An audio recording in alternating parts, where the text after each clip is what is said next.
Welcome back to Nerds R Us, where anyone can be a kid. Today we're coming at you with video.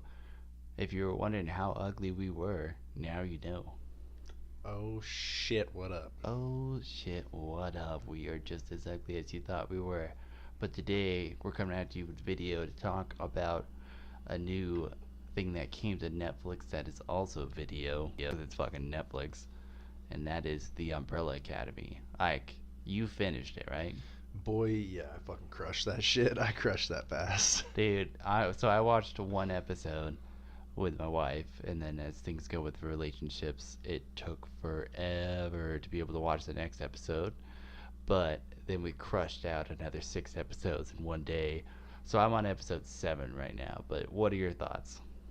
Dude, honestly, like that was way more impressive than I thought it was going to be.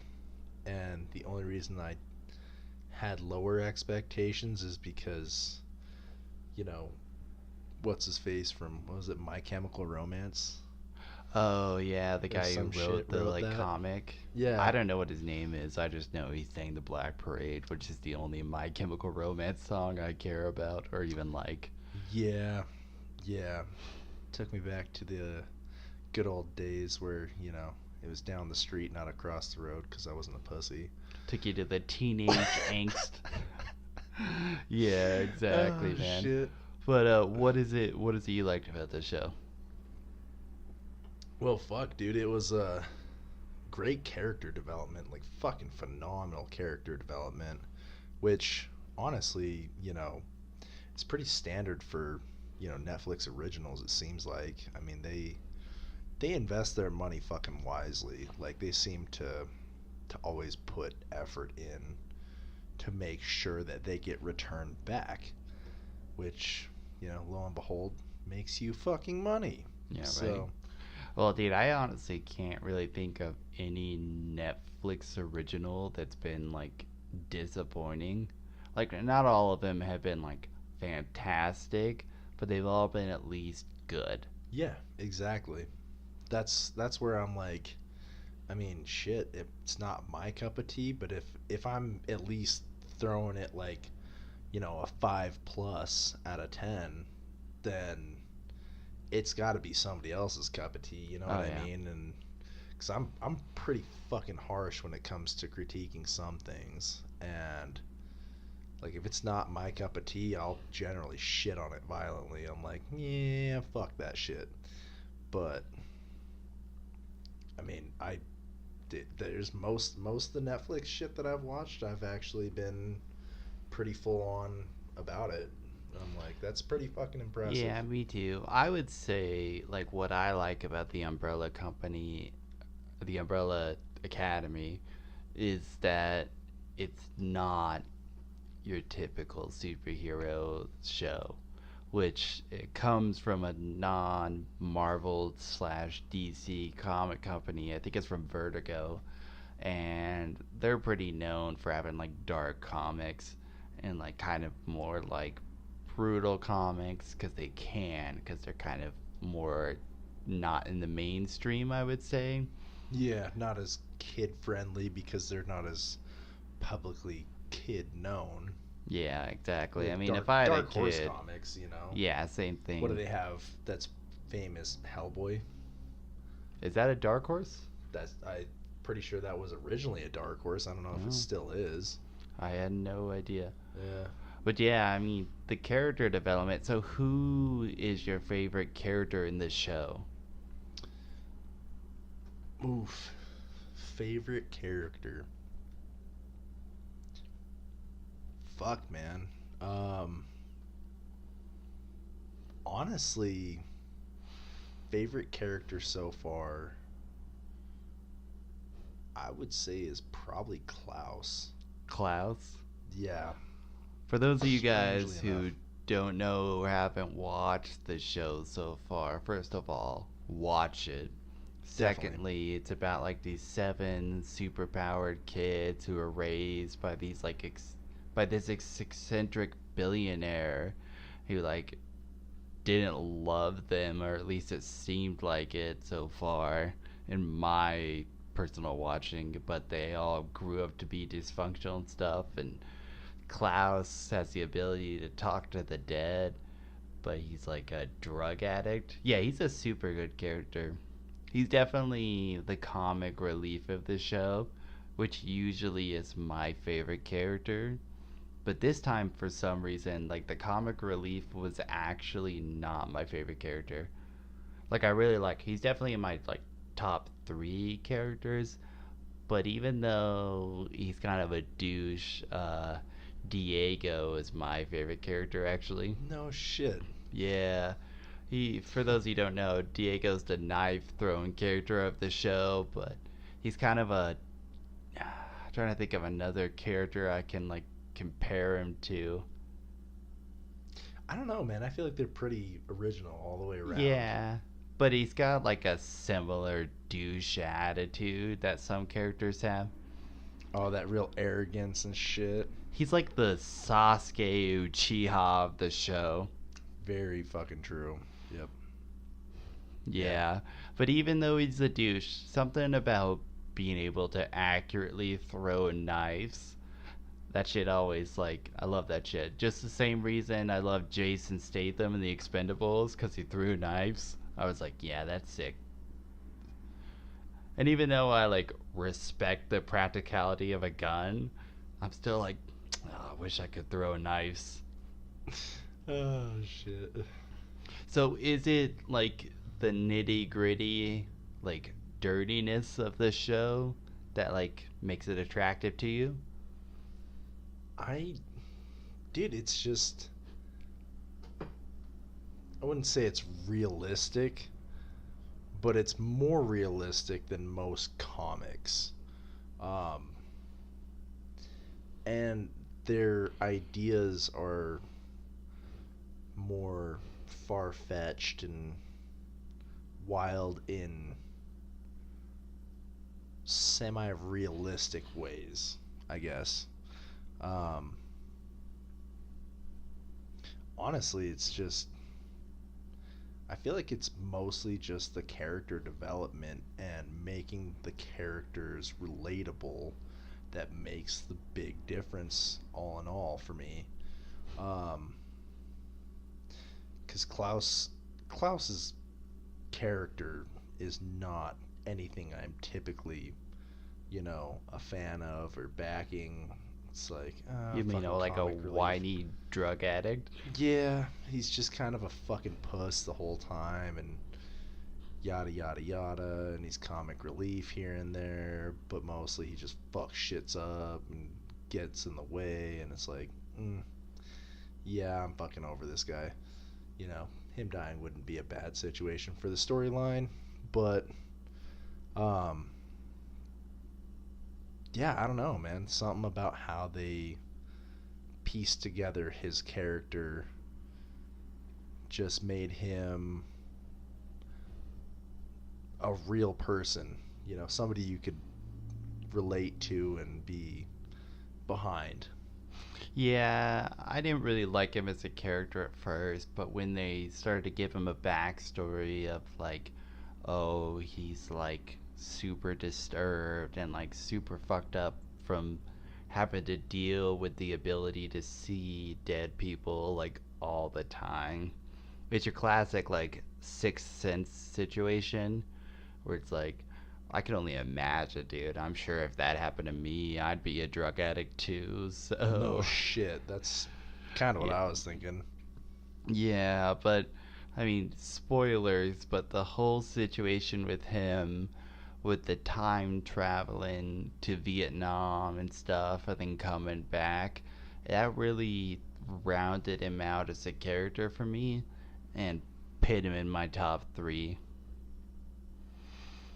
Yeah, honestly, like, the more sober he got, the more I was, able to back his character. I was like, yeah, I can see why he'd be doing drugs if everywhere he went and anything he did, he was just interacting with dead people on top of regular people. I'm like, fuck people. Like, I wouldn't even want to interact with regular people on a daily basis, let alone Oh, all these dead motherfuckers too. Like, Yeah, it's like I already resorted to doing drugs dealing with regular people, so dead right? people on top of that. Pass. Yep. Hard pass. Who do you Miss me with think that. is the weakest character in the show, though? Weakest of the main, like, seven. The seven kids. I kind of have an edge up on this one just because I've seen all the way through the first season at least. So, as far as that goes, I kind of have a good feeling for it. Um, Overall, weakest character, I would say, would have to be number one. Dude, I was actually gonna say the same thing. Because, yeah, I mean, I only have 3 episodes left in the first season, which is the only season out. And I was like, okay, like, he's super strong. That's like his thing. And he's like super loyal. And that's his thing. And I was like, okay, cool. Maybe they'll add more. And they kind of added a little bit more with him, like, getting the serum. So he's, like, kind of like part ape, part human.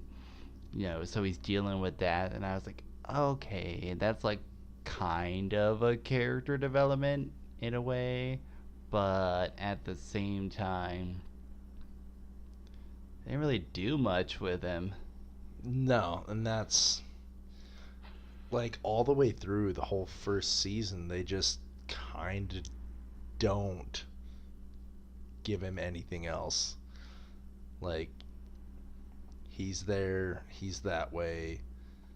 He has some come to Jesus or come to daddy moments with figuring out how much of a shit dick his dad was, or what it seemed like his dad was being a shit dick. And then he goes buck wild for an episode or two and really doesn't get much done in the way of anything, let alone figuring himself out. And then goes right back to being kind of self-righteous and a fucking stuck-up prick. And that was his character. And I was like, cool, strong, stuck up, and not a whole fuck of a lot else. Yeah, you know what? I will say probably tied for weakest character, and this just might be because I don't like her as an actress. I think Ellen Page's character is pretty weak too. And she might unweaken herself in like the last 3 episodes. I don't know. It might just be like the fact I'm not a big Ellen Page fan. I fucking don't like her. I've never liked her, to be honest. But damn, she really she came through in this one, honestly. I mean, honestly, I feel like it's more of a good role, like a good script and screenplay written out for her than her as an actress per se. But fuck, I man, don't, I don't she's know killing what it. it is. It's just like her face. I was just about to say her fucking face pisses me off for the most part. That's not saying much because, I mean, Most faces piss you off. look at my face. It pisses me off. Who the fuck's face doesn't? But, back to the point. Dude, those last 2 episodes, fuck, blow your fucking mind. There was she did so much that was, it just added that entrancing, have to fucking finish this shit type situation. It was cool. It was fucking cool. Well, I will say, I mean, as far as the show goes, I was definitely hooked in like the first episode because the good thing about the show that you don't see really in like Marvel movies and you don't see it in DC movies, but they really showed like, oh, being part of like a superhero team or having powers, like, that shit's hard. Yeah, it's Not not all not glory and simple. Yeah, and it's like that shit's hard on top of already like growing up and stuff. Like growing up and like finding yourself as a person, it fucking sucks. Like those teenage years, they suck. Yeah, There's for no spin on it. everybody. Like the only thing I miss about my teenage years is not having back pain. That's probably it, honestly. Dude, no shit when you said the only thing I miss about being a teen, and I was like, yeah, no, having fucking broken knees and a back would be nice. That'd be so excellent. And then you're like, not having back pain. And I was like, yeah, I know. Now would be a good time to have like a healing superpower. right? No shit. Yeah.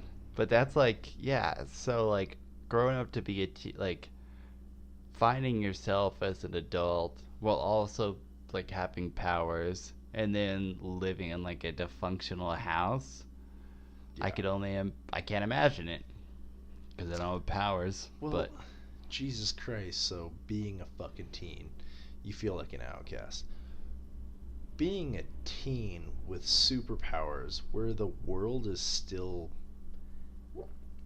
pretty fucking normal, um, you're even more of an outcast. So you can't just like go to public school and be a normal fucking person.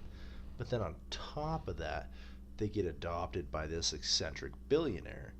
And so all your needs are taken care of, and your wants, I mean, are probably a little excessive, to be honest.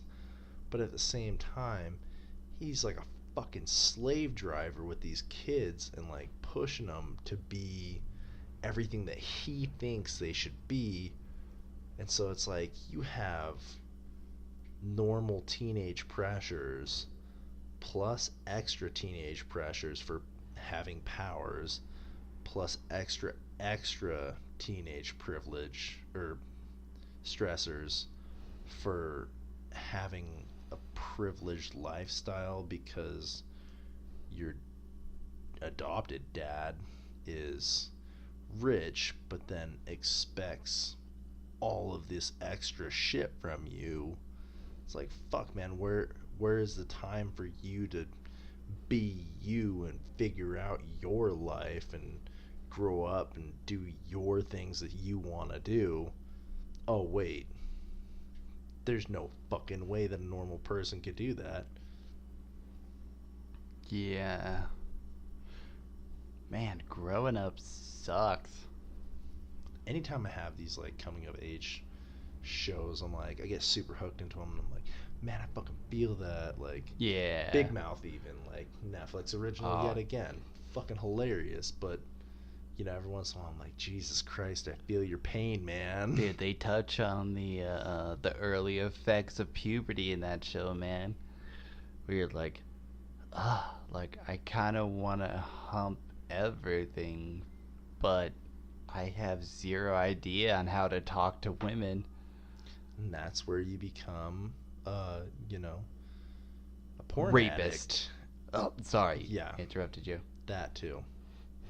But we don't announce that, Tyler. That's something you keep on the down low. There you go. Just a little bit quiet.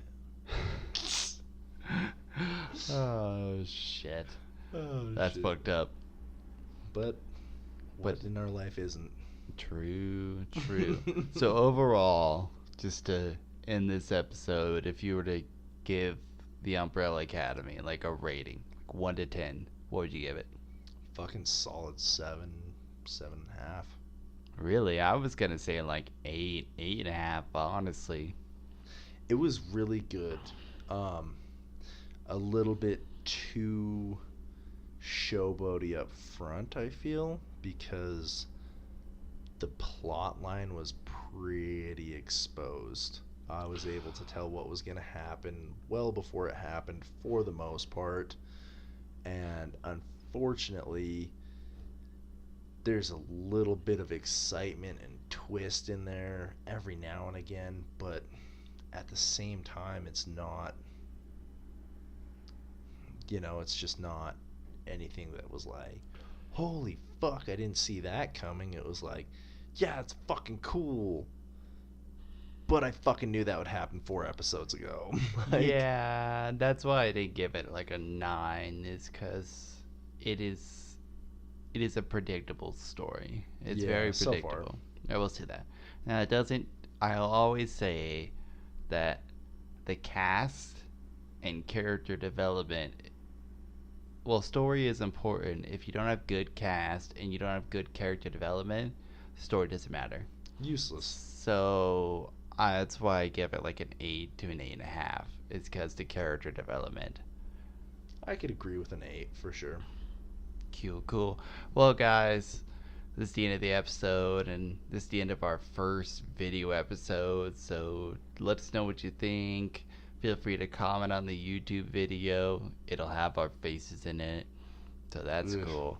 But if you don't like the video, let us know. If you want to see more video, let us know with your upvotes. But in the meantime, definitely check us out at youtube.com/nerdsrs. And you can also find us at nerdsrs.com as well. And we have a Patreon page, so if you want to share, that's patreon.com/nerdsrs. But in the meantime, thanks so much for watching and listening. Appreciate it. Bye.